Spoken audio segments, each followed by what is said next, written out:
رسول اللہ صلی اللہ علیہ وسلم کی بیویاں رات میں مناصے کی طرف قضاء حاجت کے لیے جاتیں، اور مناصے ایک کھلا میدان ہے۔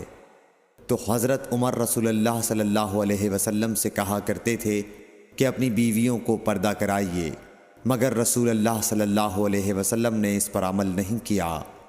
ایک روز رات کو عشاء کے وقت حضرت سودا بنت زمعہ رسول اللہ صلی اللہ علیہ وسلم کی اہلیہ جو دراز قد عورت تھیں باہر گئیں۔ حضرت عمر رضی اللہ عنہ نے انہیں آواز دی اور کہا، ہم نے تمہیں پہچان لیا، اور ان کی خواہش یہ تھی کہ پردے کا حکم نازل ہو جائے۔ چنانچہ اس کے بعد اللہ نے پردے کا حکم نازل فرما دیا۔ صحیح بخاری حدیث نمبر 146۔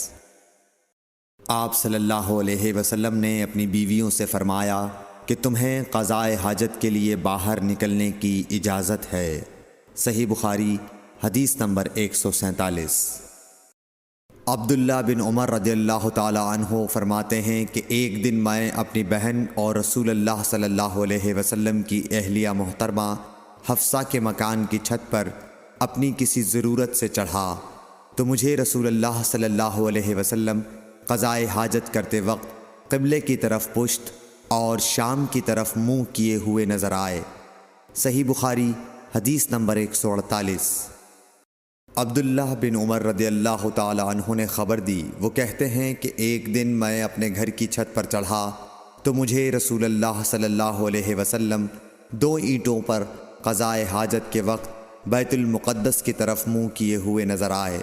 صحیح بخاری حدیث نمبر 149۔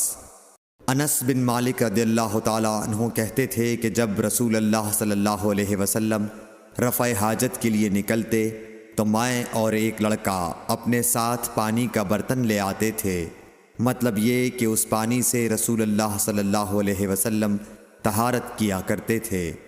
صحیح بخاری حدیث نمبر 150۔